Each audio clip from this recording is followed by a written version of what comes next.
प्यारे बच्चों नमस्कार। स्कूल मैथमेटिक्स के इस वीडियो लेक्चर में मैं आप सभी का स्वागत करता हूं और आज हम जिस टॉपिक के ऊपर डिस्कशन करेंगे वो टॉपिक जो है 11th क्लास मैथमेटिक्स से रिलेटेड रहेगा।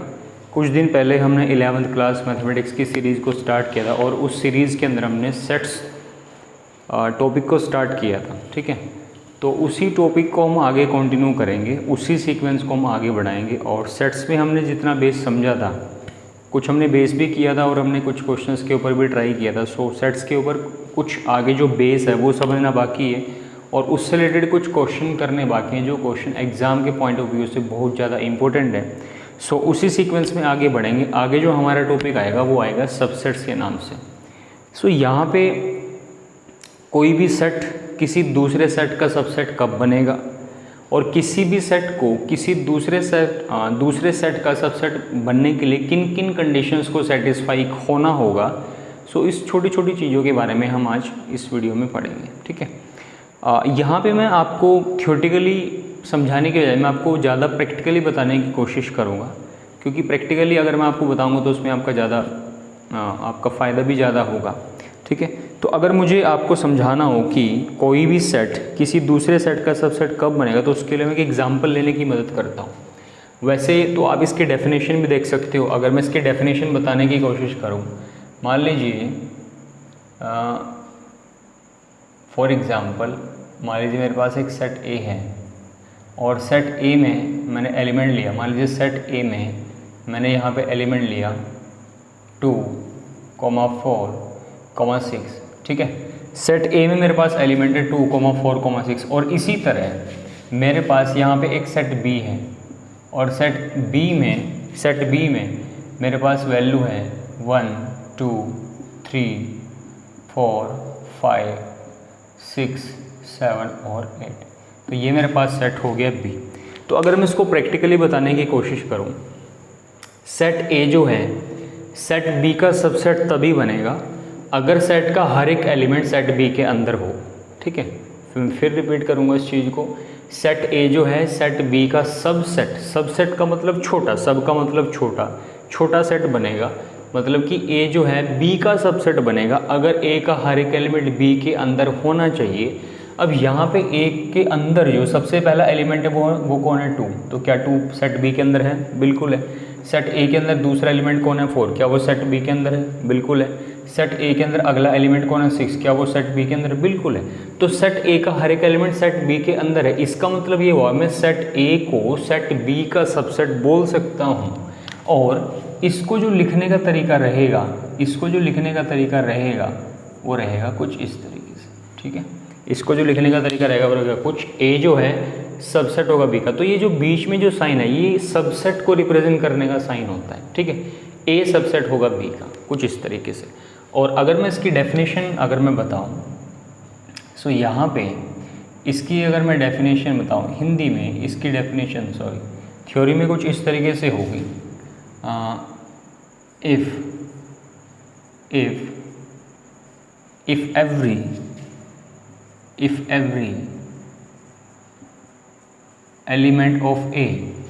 every element of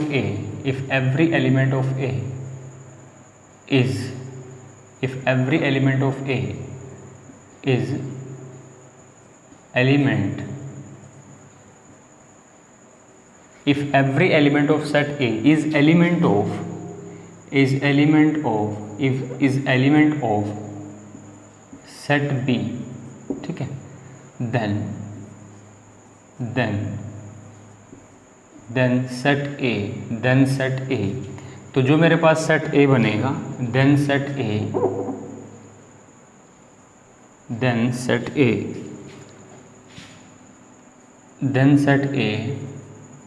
is subset of B। ठीक है, then set A is subset of B. ठीक है, कुछ इस तरीके से आप इसको लिख सकते हो। सो जो मैंने अभी आपको प्रैक्टिकली बताया पर वही चीज़ मैंने यहाँ पे थ्योरी में लिखी है, इसमें कुछ नया नहीं है। ठीक है, अगर सेट ए का हर एक एलिमेंट सेट बी का भी एलिमेंट बन जाता है तो वहाँ पे जो सेट ए बनेगा वो सबसेट बनेगा। किसका सबसेट बनेगा? बी का। तो मैंने यहाँ पे लिखा है if every element of A is element of set B, अगर सेट ए का हर एक एलिमेंट सेट बी का एलिमेंट बन जाए तो जो सेट ए बनेगा वो मेरे पास सबसेट बनेगा किसका, सेट बी का। यहाँ पे मैं कुछ आपको एग्जाम्पल की मदद से भी समझाऊंगा। फॉर एग्जाम्पल मान लीजिए एक एग्जाम्पल तो आप अभी ऊपर देख चुके हो कि ए बी का सबसेट बनेगा। सबसेट बनने के लिए उसे किस कंडीशन को सेटिस्फाई करना पड़ेगा और सबसेट का साइन क्या होता है मैथमेटिकली, ठीक है। फॉर एग्जाम्पल मान लीजिए मेरे पास एक यहाँ पे सेट ए है। सेट ए के अंदर एलिमेंट है 1, 2, 3, 4 और एक सेट मेरे पास आ जाता है बी। इसके अंदर भी एलिमेंट है 1, 2, 3, 4। तो अब क्या सेट ए सेट बी का सबसेट बनेगा? तो सबसेट की कंडीशन क्या होती है कि सेट ए का हर एक एलिमेंट किस में होना चाहिए, सेट बी में। यहाँ पे तो चलो मैंने सेट को नाम दे रखा है ए और बी का। सेट का नाम तो कुछ भी हो सकता है ना, A B C D P Q R S T U, कुछ भी, एनीथिंग, कुछ भी हो सकता है। सो इस सेट का पहला एलिमेंट कौन है, 1, तो 1 सेट बी के अंदर है, बिल्कुल है। इसका एलिमेंट 2 सेट बी के अंदर है, बिल्कुल है। इसका एलिमेंट 3 सेट बी के अंदर है, बिल्कुल है। इसका एलिमेंट 4 सेट बी के अंदर है, बिल्कुल है। तो सेट ए का हर एक एलिमेंट सेट बी के अंदर होगा। इसका मतलब ये हुआ कि जो ए है वो बी का सबसेट बनेगा, लेकिन यहाँ पे साथ साथ ए के हर एक एलिमेंट बी के अंदर होंगे, लेकिन ए कहीं ना कहीं बी के बराबर भी है।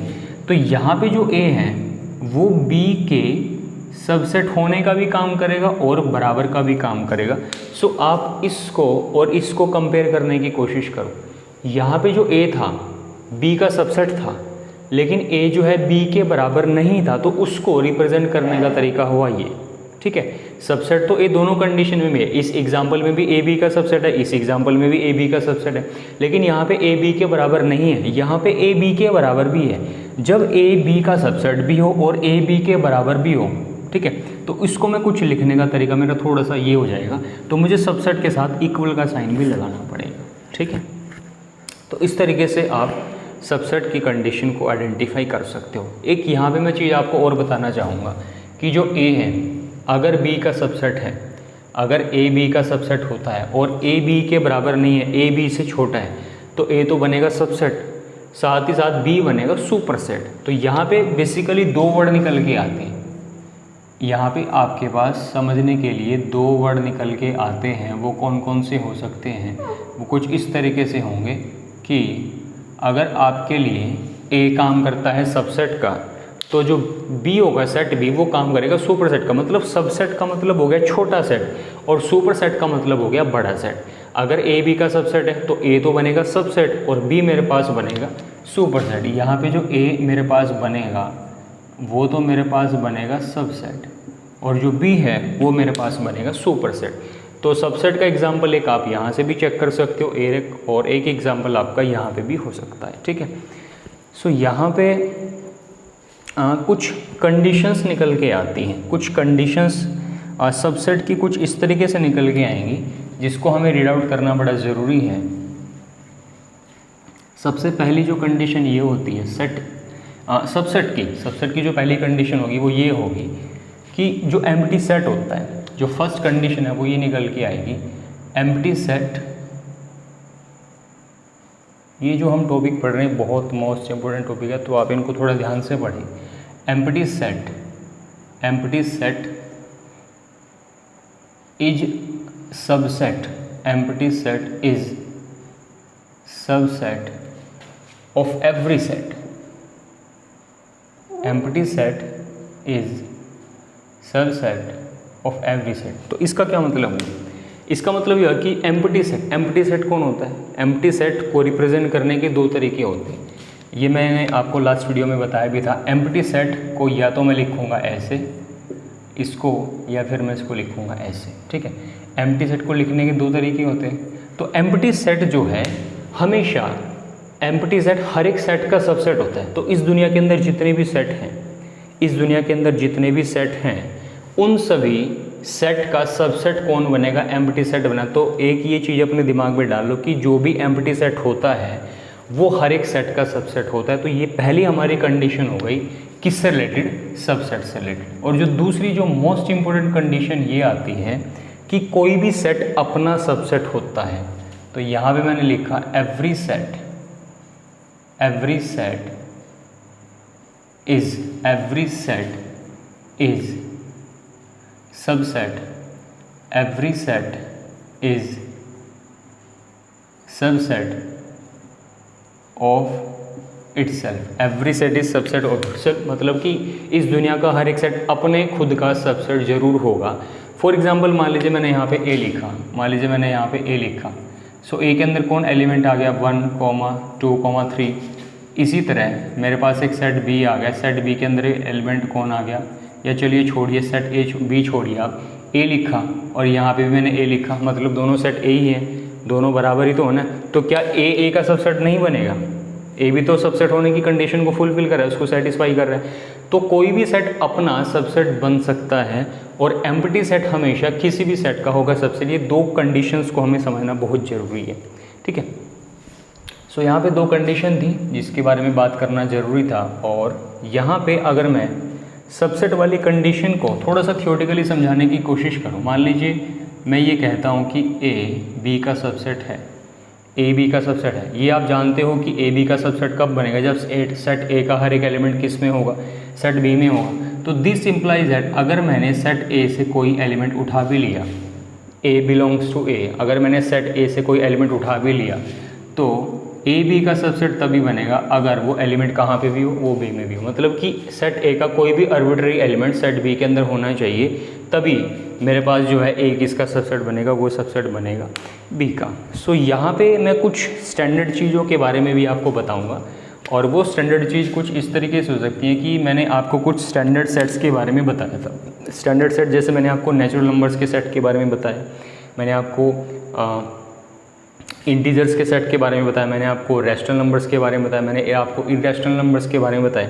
यहाँ पे आपका क्वेश्चन मेरे से ये हो सकता है कि ऐसा कौन सा सेट है, ऐसा कौन सा सेट है जो हम सब के लिए सबसे बड़ा सेट होता है। तो आपने जो है छोटी क्लासेस में रियल लाइंस के बारे में पढ़ा हुआ है। रियल लाइंस कौन सी लाइन होती है? रियल लाइंस वो लाइंस होती हैं जिसके ऊपर इस दुनिया का हर एक रियल नंबर एग्जिस्ट करता है। रियल लाइन कौन सी लाइन होती है? जिस लाइन के ऊपर इस दुनिया का हर एक रियल नंबर एग्जिस्ट करता है, तो उस लाइन को मैं कहता हूँ रियल लाइन, ठीक है। तो जो हमारे पास सेट होता है रियल नंबर्स का, हमारे पास जो सेट होता है रियल नंबर्स का, वो हम सब के लिए सबसे बड़ा सेट का काम करता है। जो हमारे पास रियल नंबर्स का सेट होता है, क्योंकि रियल नंबर्स का मतलब क्या होता है? वास्तविक संख्या है। तो रियल नंबर्स के सेट में सारे के सारे नेचुरल नंबर्स भी आ जाते हैं, उसमें सारे होल नंबर्स भी आ जाते हैं, उसमें सारे इंटीजर्स भी आ जाते हैं, उसमें सारे रैशनल नंबर्स भी आ जाएंगे, उसमें सारे इरैशनल नंबर्स भी आ जाएंगे। इसका मतलब ये हुआ कि जो नेचुरल नंबर्स का जो सेट होता है वो हमेशा सबसेट होता है किसका? रियल नंबर्स का सेट का। मतलब कि नेचुरल नंबर, देखो ये नेचुरल नंबर का सेट हो या इंटीजर्स का सेट हो, ये सारे के सारे स्टैंडर्ड सेट होते हैं। तो नेचुरल नंबर का जो सेट बनेगा वो भी रियल नंबर्स के सेट का सबसेट होगा। जो रैशनल नंबर्स का जो सेट होगा वो भी रियल नंबर्स के सेट का सबसेट होगा। जो इंटीजर्स का सेट होगा वो भी रियल नंबर्स के सेट का सबसेट होगा। तो ये जितने भी स्टैंडर्ड सेट होते हैं, जितने भी स्टैंडर्ड सेट होंगे, चाहे वो नेचुरल नंबर्स का हो, चाहे वो इंटीजर हो, चाहे वो रैशनल नंबर्स हो, चाहे वो इरैशनल हो, ये सारे के सारे रियल नंबर्स के सबसेट होते हैं।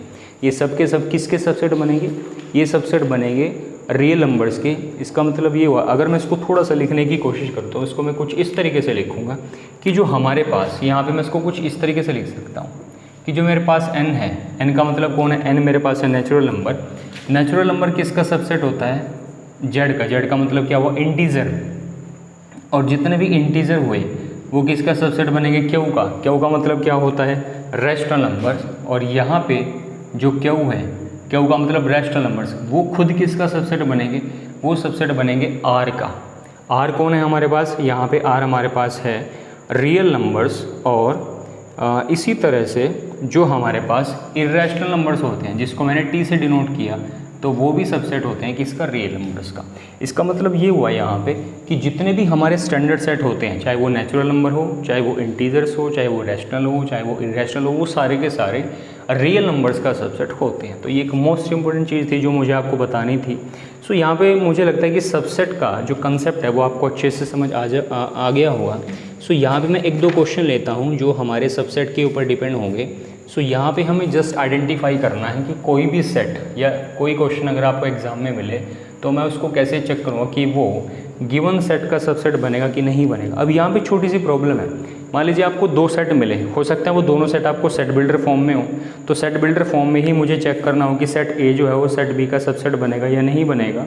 और ऐसा भी हो सकता है कि जो सेट, एक सेट मुझे मिल जाए टेबुलर फॉर्म में और एक सेट मुझे मिल जाए कौन सी फॉर्म में, सेट बिल्डर फॉर्म में। ठीक है, तो मैं यहाँ पे क्वेश्चन आपको बताऊंगा। मान लीजिए क्वेश्चन मेरे पास है यहाँ पे मेरे पास है कुछ इस तरीके से AE। तो यहाँ पे मुझे ट्रू और फॉल्स को बताना है। पहले मैं स्टेटमेंट को लिख देता हूँ, फिर मैं समझाऊंगा इसका क्या मतलब है। यहाँ पे x is vowel, x is vowel in, x is vowel. Vowel आप सभी जानते हो इंग्लिश में होते हैं 5, कौन कौन से, A-E-I-O-U। तो कुछ इस तरीके से मेरे पास इसने बोला है, देखो क्वेश्चन में आपको दिया हुआ है कि ये जो सेट है, ये सेट किस किस एलिमेंट से मिलकर के बना, A और E से। तो ये सेट इसका सबसेट बनेगा। अब ये सेट तो आपको मिला है टेबुलर फॉर्म में और ये सेट आपको मिला है कौन सी फॉर्म में, ये आपको मुझे मिला है सेट बिल्डर फॉर्म में। अब ये सेट क्या है, x एक वोवल है इंग्लिश अल्फ़ाबेट। तो जब आप इस सेट को कन्वर्ट करोगे टेबुलर फॉर्म में तो आपको मिलेगा A मिलेगा, E मिलेगा, I मिलेगा, O मिलेगा, U मिलेगा। यहाँ पे एलिमेंट आएगा AE और यहाँ पे आएगा AEIOU। तो ये इसने बोला है कि ये इसका सबसेट बनेगा, तो बिल्कुल बनेगा, ये सही बोल रहा है। तो इसका मतलब ये जो स्टेटमेंट बनेगी, ये स्टेटमेंट कैसे बनेगी, this is statement, this statement is true.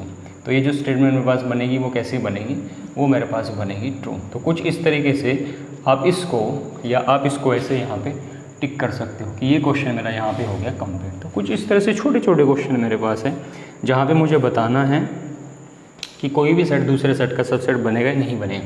एक क्वेश्चन मेरे पास और है, बस इसके अंदर मैं एक लास्ट क्वेश्चन ही बताऊँगा क्योंकि इसमें कुछ इतना खास दम है नहीं। सो यहाँ पे जो पहला सेट है, पहला सेट मेरे पास है, ये भी मुझे सेट बिल्डर फॉर्म में मिला है। यहाँ पे मुझे x मिला है, x एक इवन नंबर है, x is even number, x is even number, even natural number less than 6, even natural number less than 6। ठीक है, तो यहाँ पे एक जो सेट पहला होगा मेरा, इसके अंदर तो क्या होगा कि एक मुझे इवन नेचुरल नंबर मिलेगा जो 6 से छोटा होगा। इसने बोला है मुझे कि ये सबसेट बनेगा। ये किसका सबसेट बनेगा, ये एक ऐसे सेट का सबसेट बनेगा जहाँ पे x इज ए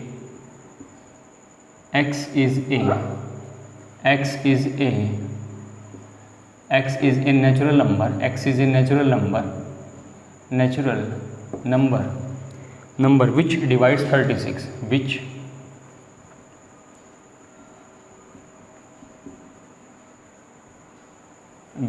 divides 36। ठीक है, तो अब आप मुझे यहाँ पे ये बताइए, क्या ये जो पहले वाला सेट है वो दूसरे वाले सेट का सबसेट बनता है कि नहीं बनता है।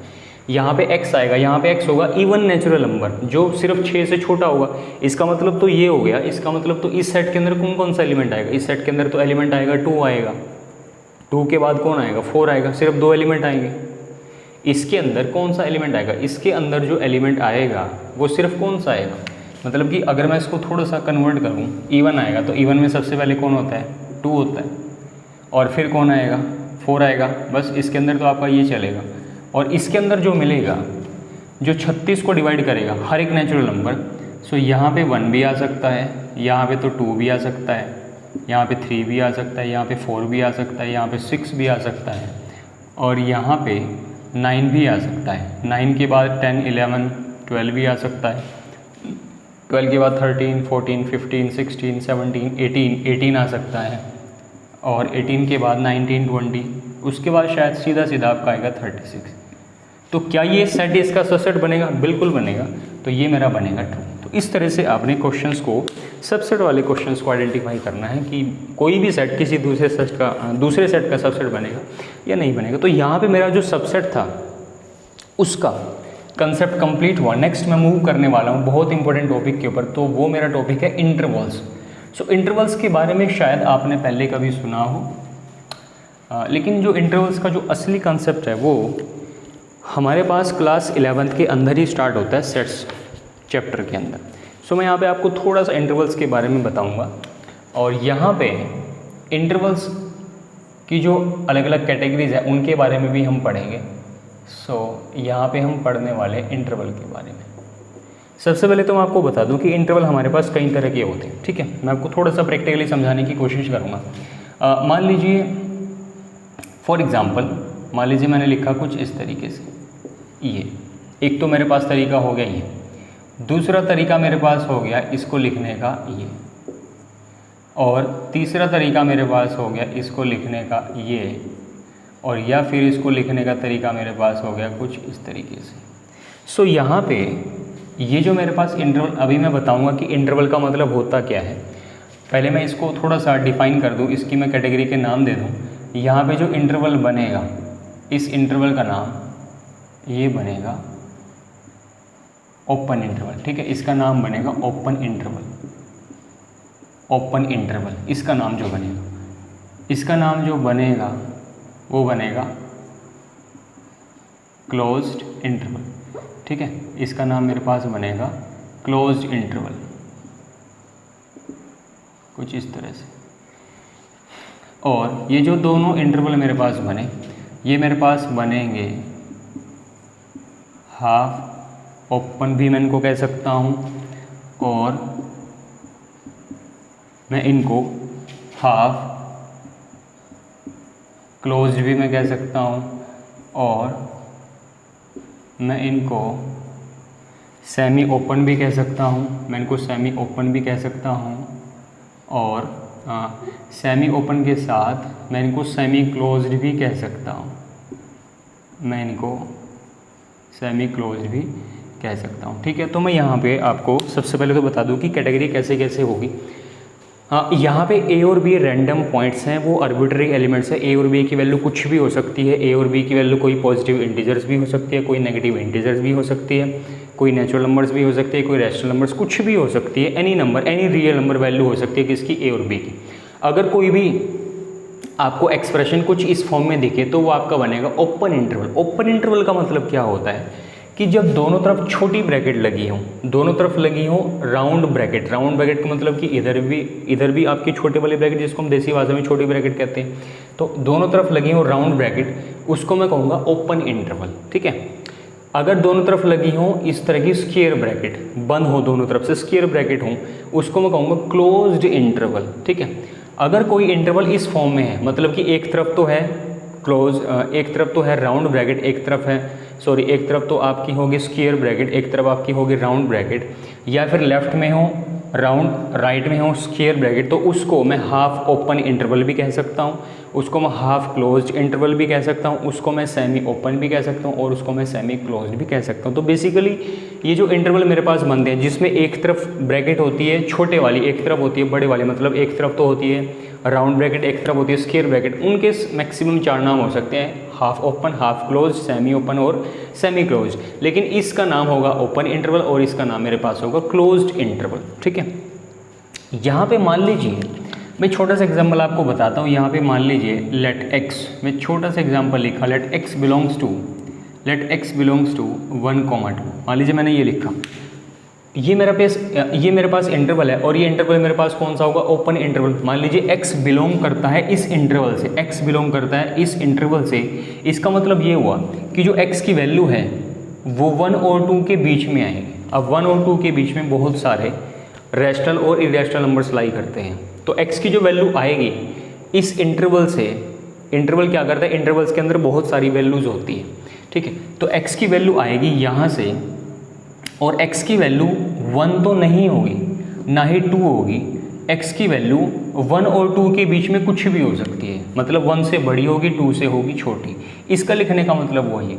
अगर मैं इसी में थोड़ा सा चेंज कर दूं, अगर मान लीजिए मैं इसको लिख देता हूँ कुछ इस तरीके से, इसका मतलब क्या होगा कि जो x की वैल्यू है वो 1 भी हो सकती है, 2 भी हो सकती है, और 1 और 2 के बीच की वैल्यू तो आएंगी। सो ओपन और क्लोज्ड इंटरवल में क्या फ़र्क हुआ, ओपन और क्लोज्ड इंटरवल में ये फ़र्क हुआ कि जो हमारे एंड पॉइंट्स होते हैं, जहाँ से कोई इंटरवल स्टार्ट होगा और जहाँ पे कोई इंटरवल जाके बंद होगा, वो वैल्यू कंटेन नहीं होती। वो वैल्यू नहीं होती, सिर्फ उनकी बीच की वैल्यू आती है। लेकिन क्लोज्ड में क्या होगा कि एंड पॉइंट्स भी आते हैं, मतलब अगर मैं इस इंटरवल से x की कोई वैल्यू लेंगा, x की कोई वैल्यू मैं लूँगा तो x की वैल्यू 1 भी हो सकती है, x की वैल्यू 2 भी हो सकती है, और x की वैल्यू 1 से बड़ी और 2 से छोटी तो होगी ही होगी। लेकिन इसी को अगर मैं थोड़ा सा ऐसे चेंज करूँ, इसको मान लीजिए मैंने कुछ चेंज कर दिया ऐसे, तो यहाँ पे क्या होगा, x की वैल्यू 1 हो सकती है, x की वैल्यू 1 से बड़ी होगी, 2 से छोटी होगी, लेकिन 2 नहीं होगी। मतलब कि जो खेल है ये सिर्फ इस ब्रैकेट वाला खेल है, जिसकी तरफ आ गया ओपन ब्रैकेट वो वैल्यू कंटेन नहीं होगा, लेकिन जिसकी तरफ आ गया क्लोज ब्रैकेट वो वैल्यू कंटेन होगा। तो यहाँ पे x 1 के बराबर हो सकता है, 1 से बड़ा होगा, 2 से छोटा होगा, लेकिन 2 के बराबर नहीं होगा। अगर मैं इसी को कुछ इस तरीके से चेंज कर दूँ, मान लीजिए मैंने इधर लगा दिया ये वाला ब्रैकेट और इधर लगा दिया मैंने ये वाला, तो अब यहाँ पे क्या होगा, अब ये चीज़ हो जाएगा उल्टा। यहाँ पे क्या होगा, अब जो x की वैल्यू है वो 1 के बराबर नहीं हो सकती, 1 से बड़ी हो सकती है, 2 से छोटी हो सकती है, लेकिन 2 के बराबर भी हो सकती है। ठीक है, सो इस तरह की आपको ये छोटा सा बेसिक कंसेप्ट है कि किसी भी इंटरवल से मैं वैल्यू को कैसे उठाऊंगा। यहाँ पे मैं आपको जो हमारा जो मेन चीज़ रहेगा, क्योंकि देखो सबसे बड़ा जो इंटरवल होता है वो हमारे पास इंटरवल होता है रियल नंबर्स का।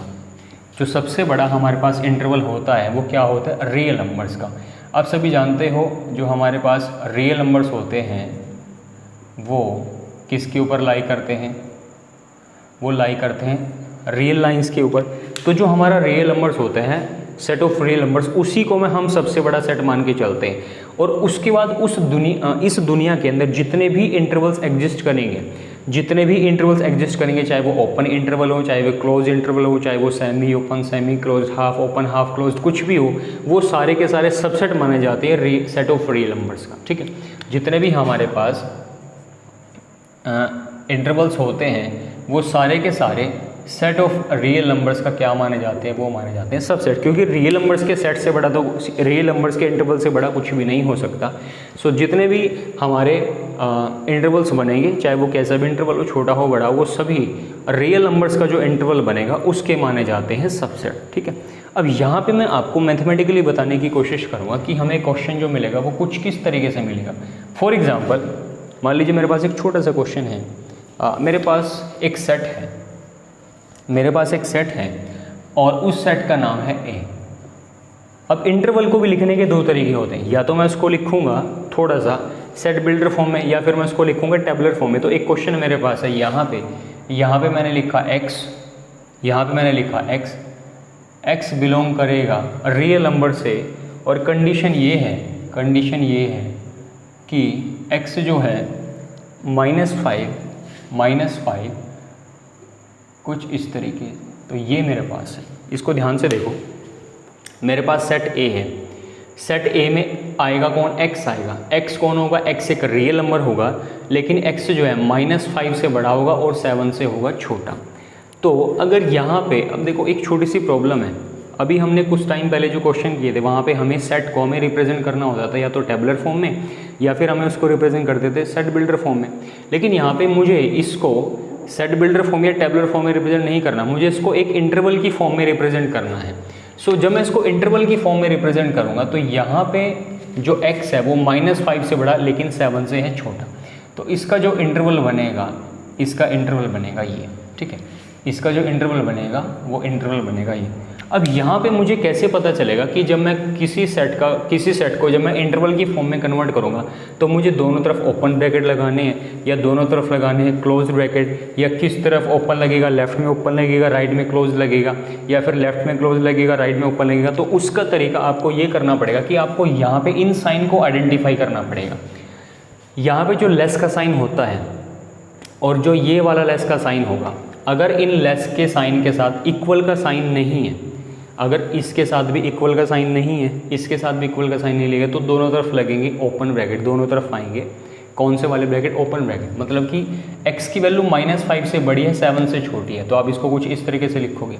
अब यहाँ पे अगर आप बराबर लगाते हो और यहाँ पे भी आप बराबर लगाते हो, इसका मतलब ये हो जाता है कि जो x की वैल्यू है वो -5 से बड़ी तो है, लेकिन -5 के बराबर भी हो सकती है, और इसी तरह x की वैल्यू 7 से छोटी तो है, 7 के बराबर भी हो सकती है।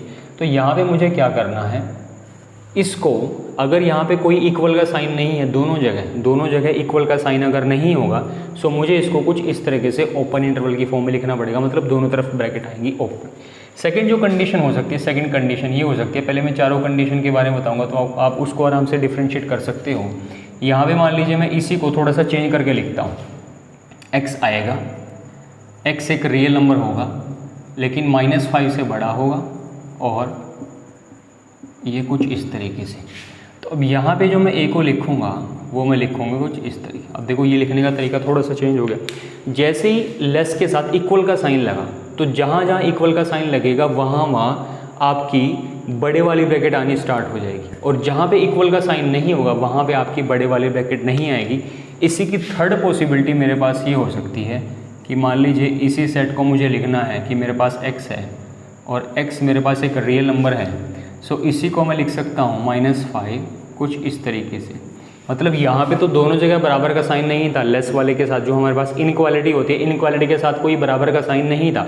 यहाँ पे दोनों इनइक्वालिटी के साथ बराबर का साइन था, यहाँ पे एक इनइक्वालिटी के साथ बराबर का साइन है, एक के साथ नहीं है। तो जब मैं इसको a को लिखूँगा तो -5 मैं इसको कुछ इस तरीके से लिखूँगा, ठीक है। तो आप ये डिफ्रेंशिएट करने की कोशिश करो। यहाँ पे ब्रैकेट किस तरह की आती है वो इसके ऊपर डिपेंड करता है, इनइक्वालिटी के ऊपर। अगर इनइक्वालिटी के साथ कोई बराबर का साइन नहीं है दोनों तरफ, तो दोनों तरफ लगेंगी ओपन ब्रैकेट, ठीक है। अगर इनइक्वालिटी के साथ बराबर का साइन आ जाता है दोनों तरफ, तो दोनों तरफ लगेंगे क्लोज ब्रैकेट, और जहाँ पे इनइक्वालिटी के साथ इक्वल वाला साइन नहीं है उस तरफ आएंगी ओपन ब्रैकेट, और जहाँ पे इक्वालिटी के साथ बराबर का साइन होगा उसके उस तरफ आएगी आपकी क्लोज ब्रैकेट। इसकी चौथी पॉसिबिलिटी ये भी हो सकती है कि मान लीजिए कुछ आपको इस तरीके से दिया हो, x मेरे पास होगा, x और जो x मेरे पास है, x मेरे पास है एक रियल नंबर्स और -5x कुछ इस तरीके से। तो यहाँ पे जो मेरे पास a बनेगा वो बनेगा -5 और 7, तो कुछ इस तरीके से। तो ये चारों चीज़ों को आप ध्यान से देखो और इन चारों चीज़ों से आइडेंटिफाई करने की कोशिश करो। ये आपका ओपन इंटरवल है, ये आपका क्लोज्ड इंटरवल है, और ये दोनों आपके हैं सेमी ओपन, सेमी क्लोज्ड या फिर हाफ ओपन और हाफ क्लोज्ड इंटरवल्स। तो इस तरीके से आप इंटरवल्स की डेफिनेशन को क्लियर कर सकते हो, ठीक है। और जितने भी अब ये जो रियल नंबर्स ये जो इंटरवल्स का जो कॉन्सेप्ट है ये बेसिकली रियल लाइन से ही उठा हुआ है, ठीक है। ये आप मैक्सिमम जब आप लीनियर इनइक्वालिटीज़ के बारे में पढ़ोगे वहाँ पे भी आपको काफ़ी अच्छे से चीज़ क्लियर होगी। सो ये जो मेरा पर्पज़ आपको इंटरवल्स के बारे में बताने का ये बड़ा ही ज़रूरी है। इसको आप कहोगे ओपन, इसको आप कहोगे क्लोज्ड इंटरवल, और आपको क्वेश्चन भी मिलेंगे। सो मैं आपको कुछ क्वेश्चन भी कराता हूँ जहाँ पर आपको काफ़ी हद तक क्लियर होगा इंटरवल्स का जो कंसेप्ट होगा।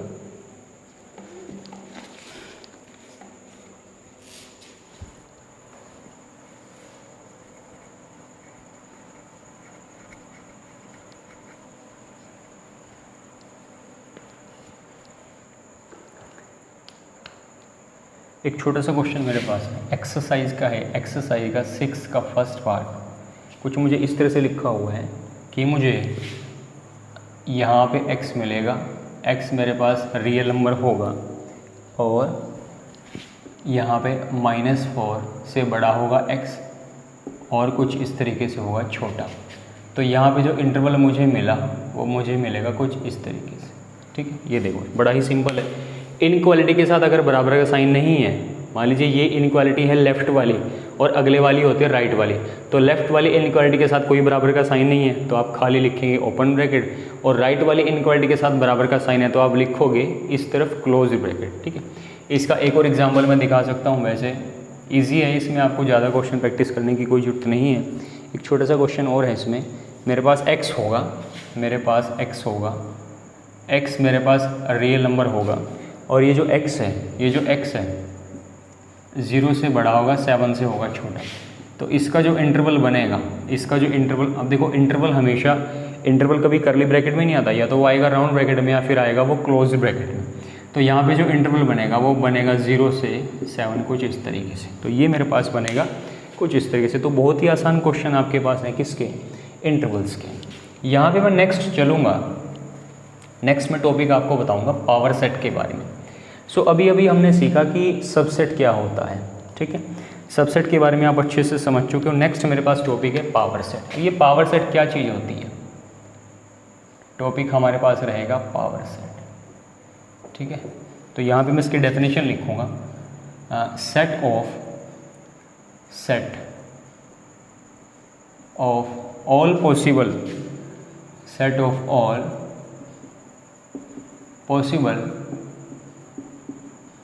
Subsets of A set.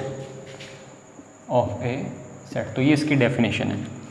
किसी भी सेट के मैक्सिमम जितने सबसेट हो सकते हैं उनका भी अपने आप में एक सेट, मतलब कि किसी भी सेट के मैक्सिमम जितने सबसेट हो गए उनकी कलेक्शन बना दो, और उस कलेक्शन जब सेट बनेगी तो वो कलेक्शन मेरे लिए काम करेगी पावर सेट का। इसको मैं एक एग्जांपल के थ्रू आपको समझाऊंगा। मान लीजिए फॉर एग्जांपल मेरे पास एक सेट ए है और सेट ए के अंदर एलिमेंट है 1,2। ठीक है, तो इस सेट ए के आप मैक्सिमम कितने सबसेट बना सकते हो, और जितने भी सबसेट बनेंगे अगर मैं उस सबसेट को किसी सेट के अंदर डालूं तो वो जो सेट होगा वो ए के लिए पावर सेट का काम करेगा। और पावर सेट को मैं डिनोट करता हूं पी से, P of A. P of A का मतलब ए की power set, P of B का मतलब बी की power set, P of C का मतलब सी की पावर सेट। तो आप इसके मैक्सिमम, इस सेट ए के आप मैक्सिमम कितने सबसेट बना सकते हो। ठीक है, तो जो सबसे छोटा और सबसे जो पहला सबसेट बनेगा वो बनेगा ये, क्योंकि सबसेट भी अपने आप में सेट होता है और हमेशा सेट को हम करली ब्रैकेट में रिप्रेजेंट करेंगे। तो 1,2 का अगर मैं सबसेट बनाऊं तो एक तो बन सकता ही है कि इसका सिंगल एलिमेंट लो और उसको सेट की फॉर्म में लिखो, मतलब कि जो पहला एलिमेंट था 1 उसको मैंने सेट की फॉर्म में लिखा। इसी तरह अगला एलिमेंट कौन है मेरे पास 2, और इसको भी मैंने इस फॉर्म में लिखा। फिर इसका एक सबसेट ये हो सकता है ये, इसका एक सबसेट ये कंप्लीट भी तो बनेगा ना, क्योंकि ए भी तो अपने खुद का सबसेट बनेगा। हमने अभी पढ़ा कि कोई भी सेट जो है वो अपने आप का सबसेट जरूर होता है। इसी तरह कंप्लीट जो ए होगा वो भी अपने आप का क्या बनेगा, सबसेट बनेगा। और एक लास्ट चीज़ रहती है एम्प्टी सेट। हमने ये भी पढ़ा है कि जितने भी एम्प्टी सेट होते हैं वो हर एक सेट का सबसेट होते हैं। तो यहाँ पे अब ये भी सबसेट है ए का, ये भी ए का सबसेट है, ये भी ए का सबसेट है और ये भी ए का सबसेट है। तो इन चारों सबसेट को भी मैंने एक सेट के अंदर डाला। अब ये जो मेरे पास एक सेट बना, ये जो मेरे पास एक कंप्लीट सेट बना, ये मेरे लिए ए का पावर सेट का काम करेगा। तो ए की पावर सेट कौन हो गई, पी ऑफ ए कौन हो गया, पी ऑफ ए मेरे पास हो गया ये। और पी ऑफ ए के अंदर टोटल कितने एलिमेंट है, 1 2 3 4, टोटल हो गए 4 एलिमेंट। तो ये जो पी ऑफ ए बना, ये सेट ए का मेरे पास बन गया पावर सेट। अब आप यहाँ पे ये कहोगे कि भाई किसी सेट के अंदर 2 एलिमेंट हो सकते हैं, किसी के अंदर 3, किसी के अंदर 4, किसी के अंदर 5, किसी के अंदर 6। तो हमें कैसे पता चलेगा कि किसी भी सेट के मैक्सिमम कितने सबसेट बन सकते हैं। तो उसको एक छोटा सा फॉर्मूला है, उसका फॉर्मूला कुछ इस तरीके से है, 2 की पावर n। बड़ा ही सिंपल सा फॉर्मूला है, 2 की पावर n। n का मतलब क्या हुआ, 2 तो रहेगा कांस्टेंट, वो तो हर क्वेश्चन के लिए मतलब एक फॉर्मूला हो गया 2 की पावर n। 2 तो हमेशा फिक्स रहेगा, जो n है वो चेंज होगा। n क्या है, n है नंबर ऑफ एलिमेंट्स, कि जिस सेट का आप पावर सेट बनाने जा रहे हो उस सेट के अंदर कितने एलिमेंट है। तो उस सेट के अंदर जितने भी एलिमेंट है, उस सेट के अंदर जितने भी एलिमेंट्स की संख्या है उसको n मान के उसको 2 की पावर में डाल दीजिए। मान लीजिए यहाँ पे सेट ए के अंदर कितने एलिमेंट थे, 2, तो 2 किसकी वैल्यू होगी, n की। तो 2 की पावर 2 कितना बना, 4, मतलब इसके मैक्सिमम कितने सबसेट बनेंगे, 4। तो देखो 4 ही बने, 1 2 3 4। इस तरह से आप आइडेंटिफाई कर सकते हो। अगर मैं एक नया क्वेश्चन लूँ, मान लीजिए मैं सेट ए के अंदर ही थोड़ा सा चेंज कर देता हूँ, मान लीजिए मैं इसके अंदर एक एलिमेंट बढ़ा देता हूँ, मान लीजिए मैं यहाँ पे 2 के बाद कर देता हूँ 3, 2 के बाद मैंने यहाँ पे किया 3। तो जब आप इसकी दोबारा फिर पावर सेट बनाओगे, जब आप इसकी दोबारा सबसेट की कलेक्शन बनाओगे, तो जो पहला सबसे छोटा सबसेट बनेगा वो बनेगा 1, फिर बनेगा 2, फिर आपके पास बनेगा 3, फिर आप एक बना सकते हो 1,2। ठीक है, एक यहाँ पे बना सकते हो 1,2, फिर आप यहाँ पे बना सकते हो 2,3, 1,2 बना सकते हो, 2,3 बना सकते हो, आप यहाँ पे बना सकते हो 1,3, आप यहाँ पे बना सकते हो 1,2,3, और एक आप यहाँ पे बना सकते हो एम्प्टी। तो सबका सबसेट बनेगा ही बनेगा। सो यहाँ पे आप देखोगे कि इसके अंदर कितने एलिमेंट है, 3। और अगर मैं इसके ये चेक करूँ कि मैक्सिमम इसके कितने सबसेट बनेंगे, तो फॉर्मूला होता है 2 की पावर n, और n की वैल्यू कितनी है, 3। तो 2 की पावर 3 कितना बनेगा, 8 बनेगा। तो इस सेट के मैक्सिमम 8 सबसेट बनने चाहिए। तो चेक करो 8 बने हैं या कम है या ज़्यादा है। 1 2 3, 4, 5, 6, 7, 8। तो मैक्सिमम इसके कितने सबसेट बने? वो बने 8। तो इस तरीके से आप फॉर्मूले की मदद से आप कंफर्म कर सकते हो कि जो भी आपने पावर सेट बनाई है जिस किसी भी सेट की, वो सही है या गलत है। ठीक है, तो पावर सेट का कंसेप्ट था ये। 1-2 क्वेश्चन मैं आपको पावर सेट पे कराऊंगा।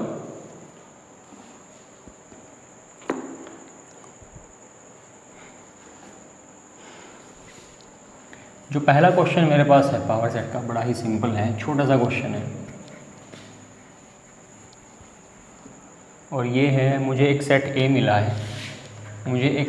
है, ए।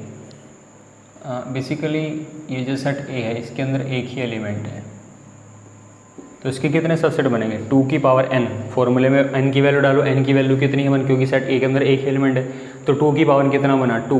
तो इस सेट के मैक्सिमम जो सबसेट बनेंगे वो कितने बनेंगे? 2। कौन कौन बनेगा? एम्प्टी तो बनेगा ही बनेगा, एक ही खुद बनेगा, तो इसके मैक्सिमम कितने सबसेट बनेंगे? 2। बिल्कुल सिंपल सा क्वेश्चन है। आगे वही छोटे छोटे एग्जाम्पल है, 1,2 का बना, 1,2,3 का, ये कोई बड़ी चीज़ नहीं है, आप अपने आप भी प्रैक्टिस कर सकते हो। और नेक्स्ट यहाँ पे मैं जो आपको समझाऊंगा,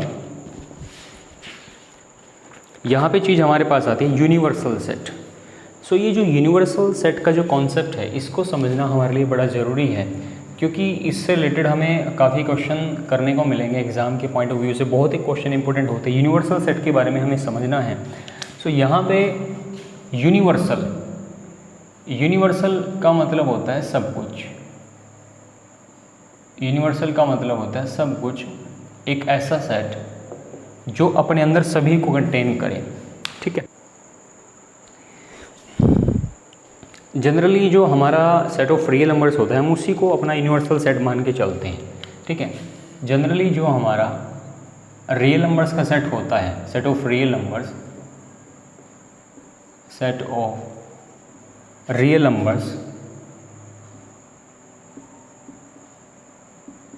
इज यूनिवर्सल सेट। ठीक है, यूनिवर्सल सेट एक ऐसा सेट जो अपने अंदर सभी वैल्यूज़ को कंटेन करता हो, जिसके अंदर इस दुनिया की सभी रियल वैल्यूज़ कंटेन हो। अगर मैं जनरल यूनिवर्सल सेट की बात करूँ तो वो मेरे पास होता है यूनिवर्सल सेट। लेकिन यूनिवर्सल सेट जब हम क्वेश्चंस करेंगे तो सभी क्वेश्चंस के लिए यूनिवर्सल सेट की डेफिनेशन तो ऑलमोस्ट वही रहेगी, लेकिन वहाँ पे यूनिवर्सल सेट की कंडीशन थोड़ी सी चेंज हो जाती है। मान लीजिए मैं यहाँ पे एक क्वेश्चन आपको अगर करवाऊँ, तो यहाँ पे मान लीजिए जो सेट एक्स है, जो सेट एक्स मुझे दिया है एक क्वेश्चन में, ये मुझे मिला है 1, 2, 3, 4, 5, 6 और यहाँ पे 7, 8, 9 और 10, तो कुछ इस तरीके से। तो यहाँ पे मुझे क्या मिला है? एक सेट एक्स मिला है, और फिर मुझे एक सेट मिला है ए। सेट ए के अंदर कौन कौन होगा? सेट ए के अंदर एलिमेंट है 1, 3, 5, 7, 9, और सेट बी के अंदर एलिमेंट है, यहाँ पे है 2, 4, 6, 8 और यहाँ पे मेरे पास होगा 10।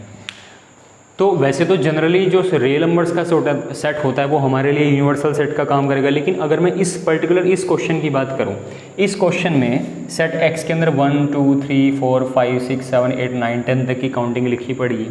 सेट ए के अंदर एलिमेंट है 1, 3, 5, 7, 9, बी के अंदर है 2, 4, 6, 8, 10।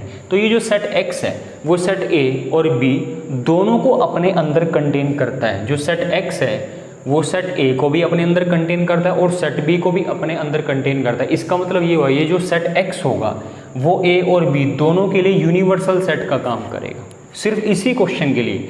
जनरली तो हमारे पास जो सेट ऑफ रियल नंबर्स है वो सबके लिए यूनिवर्सल सेट का काम करता है, लेकिन अगर मैं पर्टिकुलर इस क्वेश्चन की बात करूं, सो जो सेट एक्स होगा वो ए को भी अपने अंदर कंटेन करता है और बी को भी अपने अंदर कंटेन करता है। तो ये जो सेट एक्स होगा वो ए और बी दोनों के लिए किसका काम करेगा? वो दोनों के लिए काम करेगा यूनिवर्सल सेट का। तो ये छोटी सी कंडीशन आपके पास हो सकती है यूनिवर्सल सेट की। इसको अगर मैं एक छोटी सी आपको एक एग्जाम्पल की मदद से भी समझाऊंगा, जिसको मैं कहता हूँ वेन डायग्राम। सो ये बड़ा ही अच्छा रिप्रेजेंटेशन है किसी भी सेट और यूनिवर्सल सेट के बीच में जो रिलेशन है उसको समझने का। यहाँ पे मैं बात करने वाला हूँ वेन डायग्राम की, और जो वेन डायग्राम है ये बड़ी ही इम्पोर्टेंस रखते हैं और इसके बेस पे हमें आगे भी जो हमारे पास आगे जो इंपॉर्टेंट एक्सरसाइज आएंगे उनके हम क्वेश्चन अच्छे से सोल्व करेंगे। सो यहाँ पे मैं एक सेट बनाने वाला हूँ, ठीक है। और पहले मैं लिख देता हूँ कि जो मेरे पास हमेशा हम यूनिवर्सल सेट को जनरली कैपिटल यू से डिनोट करते हैं। तो यहाँ पे जो मेरे पास यूनिवर्सल सेट है वो कुछ इस तरीके से है 1 2 3 4 5 6 7 8 9 और 10, ठीक है। और एक सेट मुझे मिला है ए, सेट ए के अंदर एलिमेंट है यहाँ पे 2 4 6 8 और 10, ठीक है। तो मैं एक छोटा सा रिप्रेजेंटेशन बनाने वाला हूँ यहाँ पे मैं सबसे पहले एक सेट बनाने वाला हूँ और वो सेट मेरे लिए काम करेगा यूनिवर्सल सेट का। सो मैं इसको जस्ट फ्री हैंड बनाने की कोशिश कर रहा हूँ। मे भी पॉसिबल ऐसा हो सकता है कि ये उतना एग्जैक्ट आपको ना लगे, लेकिन आप बस इसको समझने की कोशिश करो। ये मेरे पास काम करेगा यूनिवर्सल सेट का, ठीक है। ये मेरे पास काम करेगा यूनिवर्सल सेट का, और इसके अंदर एक छोटा सा सेट और है, इसके अंदर एक छोटा सा सेट और है, और उस सेट का जो नाम है वो सेट मेरे पास है सेट ए। उसका जो नाम मेरे पास है वो रहेगा सेट ए।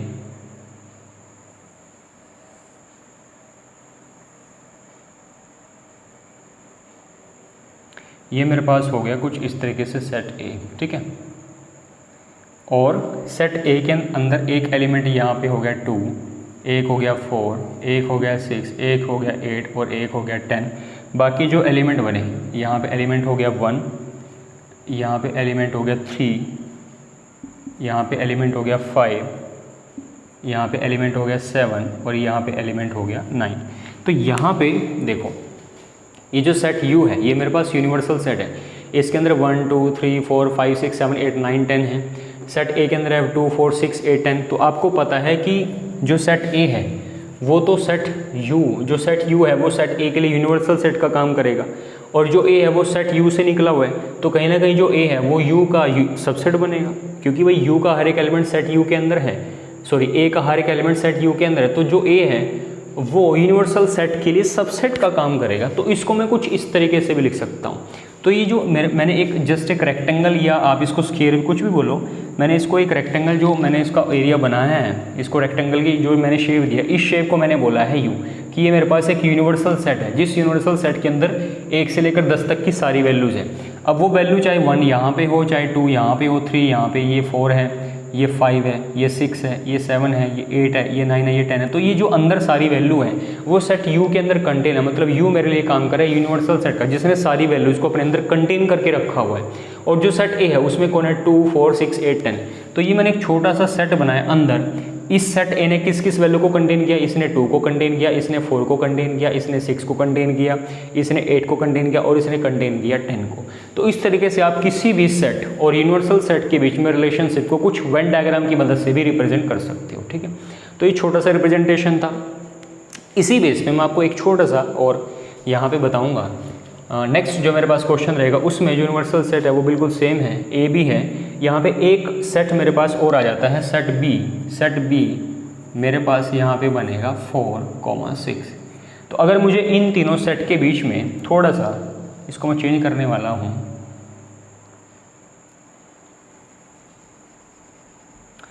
यहाँ पे बनेगा, इसके अंदर आप एक सेट और बना सकते हो, ठीक है।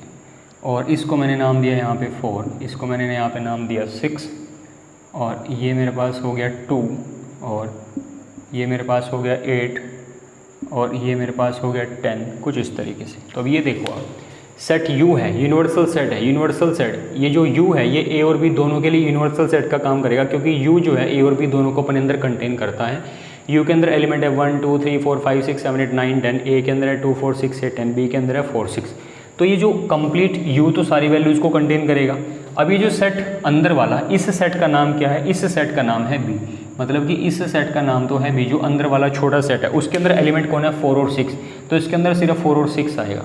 लेकिन A जो है 2 4 6 8 10, A आएगा कंप्लीट, क्योंकि A तो अपने आप को A तो अपने अंदर B को भी कंटेन करेगा, तो B कहीं ना कहीं A का सबसेट बनेगा, और B यूनिवर्सल सेट का सबसेट भी है, और A भी यूनिवर्सल सेट का सबसेट है। तो B के अंदर कौन है 4, 6, और A के अंदर है 2 4 6 8 10, ठीक है। तो कुछ इस तरीके से आप इसको रिप्रेजेंट कर सकते हो। तो यहाँ पे हमने वेन डायग्राम की मदद से यूनिवर्सल सेट और कुछ ऐसे सेट जिनको यूनिवर्सल सेट अपने अंदर कंटेन करके रखता है, या जो सेट यूनिवर्सल सेट के लिए सबसेट का काम करेगा, उसको हम कुछ इस तरीके से दिखा सकते हैं। नेक्स्ट मैं मूव करने वाला हूँ, बहुत इंपॉर्टेंट हमारे पास टॉपिक रहेगा हमारे पास टॉपिक रहेगा ऑपरेशन ऑफ सेट्स, कि हम सेट्स के ऊपर किस किस तरह के ऑपरेशंस लगा सकते हैं। आपने अभी तक सेट्स के बारे में काफ़ी बेस पढ़ा, ठीक है। यहाँ पे जो सबसे पहला जो हम अगला टॉपिक पढ़ेंगे वो हमें पढ़ेंगे ऑपरेशन ऑन सेट्स। सेट्स के ऊपर आप किस किस तरह के ऑपरेशन लगा सकते हो। जो फर्स्ट ऑपरेशन आप लगा सकते हो सेट्स के ऊपर वो लगा सकते हो यूनियन, ठीक है। यूनियन आप ऑपरेशन लगा सकते हो किसके ऊपर, सेट्स के ऊपर, यूनियन ऑफ सेट्स। तो अभी यूनियन, इसके बाद आएगा इंटरसेक्शन ऑफ सेट्स, फिर आएगा डिफरेंस ऑफ सेट्स। तो काफ़ी कई तरह की चीज़ें आएंगी। तो जो सबसे पहला जो हमारे पास ऑपरेशन आएगा सेट्स के ऊपर आएगा यूनियन ऑफ सेट्स। तो हम यहाँ पे यूनियन के बारे में थोड़ा सा पढ़ने वाले हैं। सो यूनियन किस तरीके से होगा, मान लीजिए फॉर एग्जाम्पल मैं आपको प्रैक्टिकली बताने की कोशिश करता हूँ। मान लीजिए मेरे पास एक सेट ए है, सेट ए के अंदर एलिमेंट है 2, 4, 6, 8, और एक सेट मेरे पास बी है, इसके अंदर है 6, 8, 10 और 12। सेट बी मेरे पास बनेगा कुछ इस तरीके से, और मुझे क्या करना है, ए और बी का निकालना है यूनियन। अब इन दोनों का यूनियन करके जो मुझे कुछ मिलेगा वो भी अपने आप में एक सेट होगा। अब देखो सेट ए ये है, सेट बी मेरे पास है ये, ए और बी का मुझे क्या निकालना है, यूनियन। तो यूनियन को मैं कुछ इस तरीके से लिखूंगा, मतलब मुझे कुछ इस तरह से लिखना है, यू टाइप। ए और बी के बीच में ये जो एक्सप्रेशन है ये यूनियन का एक्सप्रेशन है। ए और बी का करना है यूनियन। यूनियन का मतलब हमेशा क्या होता है कि दोनों सेट के, आप जिन भी सेट का यूनियन कर रहे हो, मान लीजिए मैं यहाँ पे ए और बी का यूनियन करूँगा तो मुझे ए और बी के एलिमेंट्स को कंबाइन करना है, उनको मुझे कंबाइन करके लिखना है। तो ए के अंदर कौन है 2, तो सबसे पहले मैंने क्या लिखा 2, फिर मैंने लिखा 4, फिर मैंने लिखा 6, फिर मैंने लिखा 8, फिर मैं बी पे गया, बी में कौन है 6, लेकिन 6 मैं एक बार लिख चुका हूँ। जब आप यूनियन करके लिखोगे ना तो वहाँ पे कोई भी एलिमेंट 2 बार नहीं लिखा जाएगा, हर एक एलिमेंट एक ही बार ही लिखा जाएगा। तो 6 यहाँ पे ऑलरेडी था, मैंने नहीं लिखा, 8 यहाँ पे ऑलरेडी था, मैंने नहीं लिखा, यहाँ पे कौन आएगा 10, और फिर यहाँ पे कौन आएगा 12। तो इस तरीके से मैंने दोनों सेट का निकाल दिया यूनियन। यूनियन का मतलब होता है कि दोनों सेट के एलिमेंट्स को कंबाइन करके लिखो, लेकिन कोई भी एलिमेंट एक से ज़्यादा बार नहीं लिखा जाएगा।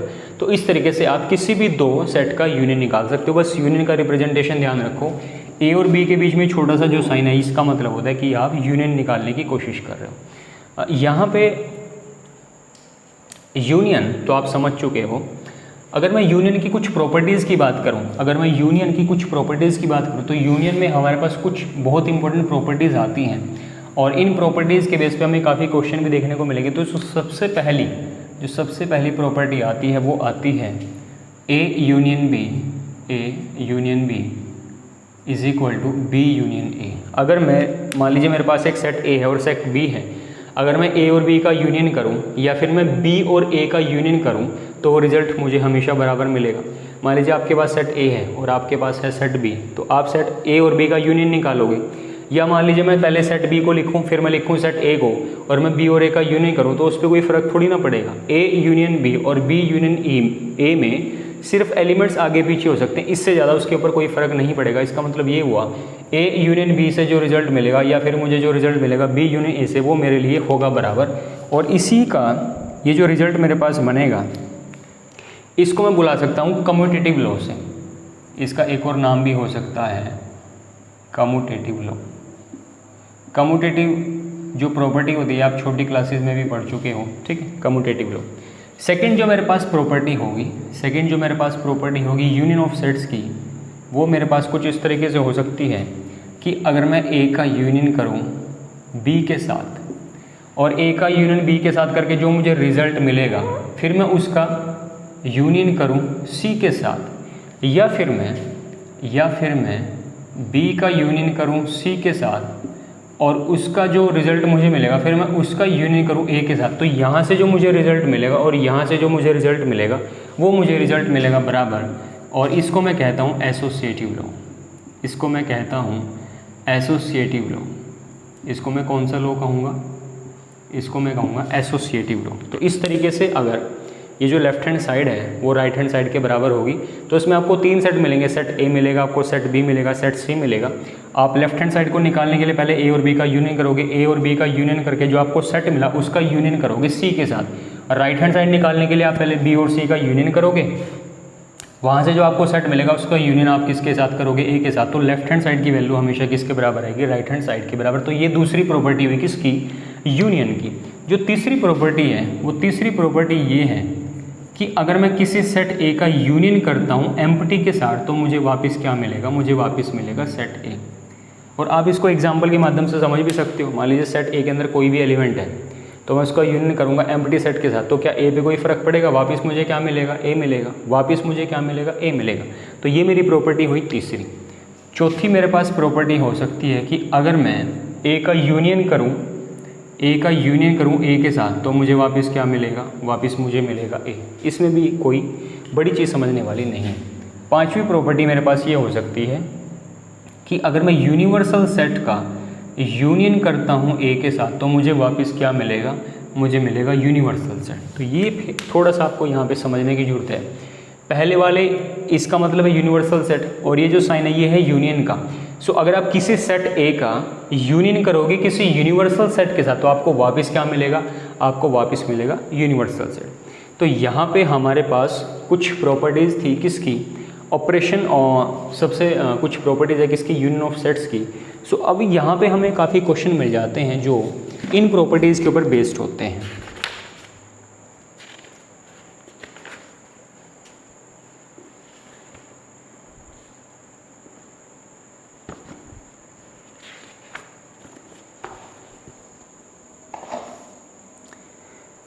ये तो हमारा था फर्स्ट ऑपरेशन। फर्स्ट ऑपरेशन क्या लगा, यूनियन ऑफ सेट्स। सेकंड जो ऑपरेशन हमारे पास रहेगा वो लगेगा इंटरसेक्शन ऑफ सेट्स।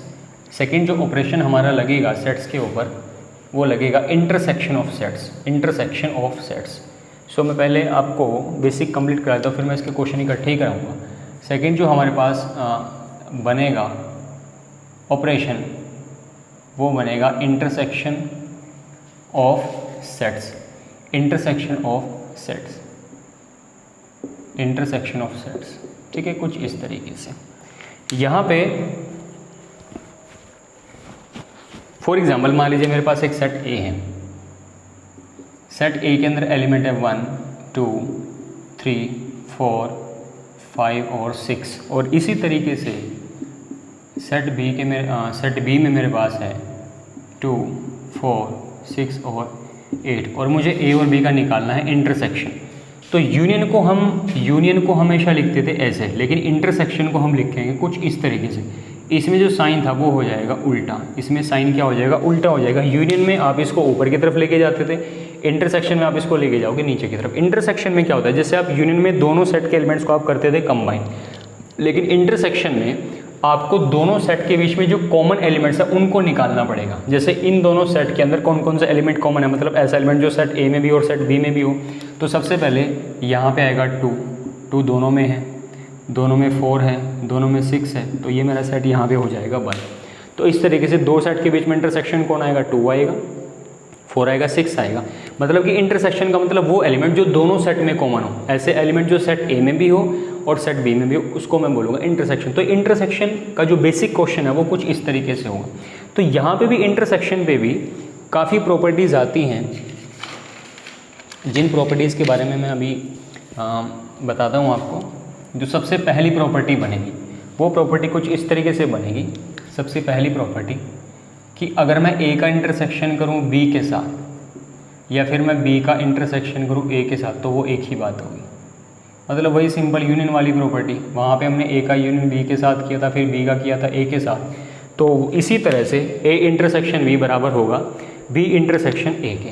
दूसरी जो प्रॉपर्टी रहेगी वो ये रहेगी A intersection B intersection C या फिर A intersection B intersection C. तो कुछ इस तरीके से आपके पास दूसरी प्रॉपर्टी हो सकती है कि अगर मैं ए और बी का इंटरसेक्शन करूँ, इंटरसेक्शन करके जो मुझे सेट मिला उसका इंटरसेक्शन करूँ सी के साथ, या फिर मैं पहले बी और सी का इंटरसेक्शन करूँ उसका फिर मैं इंटरसेक्शन करूँ ए के साथ, तो वो मेरे लिए एक ही बात है। ठीक है। तीसरी प्रॉपर्टी है कि अगर मैं ए का इंटरसेक्शन फाई के साथ करता हूँ तो यहाँ पे मुझे मिलेगा फाई। तो यहाँ पे थोड़ा सा दिमाग लगाओ, यूनियन में ए का यूनियन फाई के साथ करके क्या मिलता था, वापस मुझे मिलता था ए। लेकिन जब मैं किसी सेट का इंटरसेक्शन फाई के साथ करूँगा, अब आप ये सोचो किसी भी सेट का किसी एम्प्टी सेट के साथ इंटरसेक्शन क्या बनेगा, एम्प्टी बनेगा, क्योंकि किसी के पास कुछ है और किसी के पास कुछ नहीं है, उनके बीच में कॉमन एलिमेंट क्या होगा, कॉमन क्या बनेगा, वो बनेगा एम्प्टी सेट। तो ए और फाई का जो यूनियन है वो तो वापस बनता है ए, लेकिन ए और फाई का जो इंटरसेक्शन बनेगा वो क्या बनेगा, वो बनेगा फाई। नेक्स्ट जो मेरे पास प्रॉपर्टी इसकी हो सकती है, नेक्स्ट मेरे पास प्रॉपर्टी हो सकती है कि अगर मैं यूनिवर्सल सेट का इंटरसेक्शन करूं ए के साथ तो मुझे वापस मिलेगा ए। एक चीज़ आपको ध्यान रखनी है, यूनियन जब हम करते हैं दो सेट की तो यूनियन में जो हमें रिजल्ट मिलता है वो हमेशा बड़े वाला सेट मिलता है। इसी तरह जो हमने यूनियन की जो प्रॉपर्टी करी वहाँ पे मैंने यूनिवर्सल का यूनियन किया था ए के साथ, तो मुझे वापस क्या मिला था, यूनिवर्सल, क्योंकि यूनिवर्सल हमेशा बड़ा होता है ए से। लेकिन मैं यहाँ पे यूनिवर्सल का इंटरसेक्शन कर रहा हूँ ए के साथ, तो यूनिवर्सल और ए में से छोटा कौन होगा, छोटा होगा ए, तो इंटरसेक्शन में हमेशा कौन आता है, छोटे वाला। तो यूनिवर्सल का इंटरसेक्शन ए के साथ मुझे करके क्या मिलेगा, ये मुझे मिलेगा यहाँ पे ए।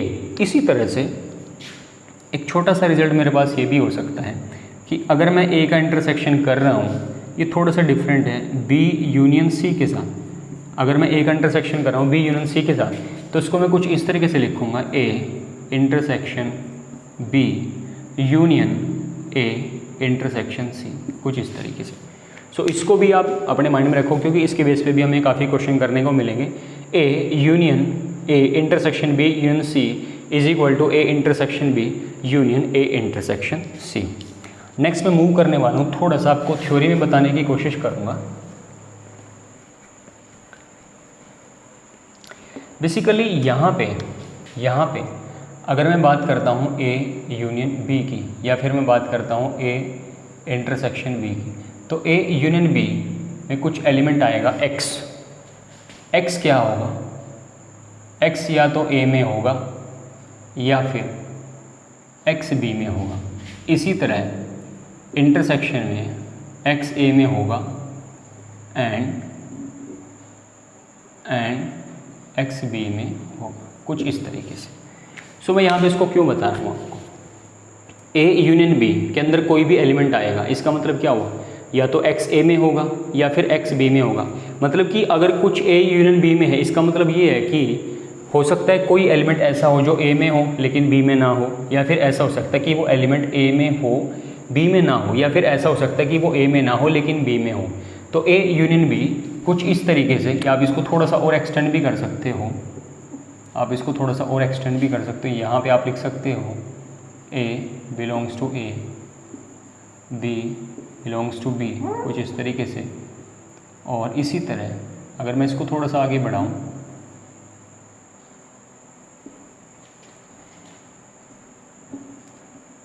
ए बिलोंग करेगा यहाँ पे और आपका बी बिलोंग करेगा यहाँ पे, ठीक है। ये जस्ट दो छोटे छोटे एक्सप्रेशन है, ये मैं इसलिए आपको बता रहा हूँ, थ्योरी में समझाने की कोशिश कर रहा हूँ कि यूनियन का मतलब होता है कि अगर यूनियन के अंदर कोई एलिमेंट है, हो सकता है वो किसी दोनों में से एक सेट के पास हो, मतलब ए के पास हो बी के पास ना हो, या ए के पास ना हो बी के पास हो, लेकिन इंटरसेक्शन में अगर कोई भी एलिमेंट इंटरसेक्शन में है तो वो दोनों ही सेट से होगा। ये मैं एग्जाम्पल में आपको समझा भी चुका हूँ। अब मैं क्या करने वाला हूँ, ये जो ए यूनियन बी है और जो ए इंटरसेक्शन बी है, जो ए यूनियन बी है और जो ए इंटरसेक्शन बी है, इनकी रिप्रेजेंटेशन मैं आपको वेन डायग्राम की मदद से सिखाता हूँ। सो यहाँ पे मैंने लिखा representation of A union B, representation of A union B किसकी मदद से, ये मैं आपको बताऊँगा वेन डायग्राम की मदद से, ठीक है। सो यहाँ पे मैंने लिखा representation of A union B. So A union B को मैं वेन डायग्राम की मदद से किस तरह से लिखूँगा, ये कुछ इस तरीके से होगा। मान लीजिए मेरे पास एक सेट है, सेट मेरे पास कौन सा हो गया, यूनिवर्सल सेट। ये मेरे पास एक सेट हो गया यूनिवर्सल सेट, और इसके अंदर मुझे क्या करना है, सेट ए बनाना है और मुझे एक सेट बनाना है बी का, और सेट ए और सेट बी में मुझे ए और बी का दिखाना है यूनियन। तो ये मेरे पास एक हो गया यूनिवर्सल सेट, कुछ इस तरीके से। सो यहाँ पे मैंने एक छोटा सा सेट बनाया, सेट मैंने बनाया यहाँ पे कौन सा सेट मैंने यहाँ पे बनाया ए का, तो ये मेरे पास सेट हो गया ए।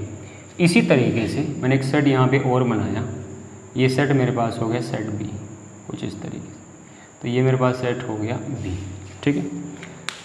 तो इसको अगर मैं ए यूनियन बी बोलूँ तो इसमें ए यूनियन बी क्या बनेगा, इसमें ए यूनियन बी क्या बनेगा, इसमें जो ए यूनियन बी बनेगा वो कंप्लीट ये वाला हिस्सा बनेगा। मतलब अगर आप उसको ए यूनियन बी को शेड करने की कोशिश करो तो ए यूनियन बी आपके पास कुछ इस तरह से होगा कंप्लीट। उसमें आपका सेट ए भी होगा और उसमें आपका सेट बी भी होगा।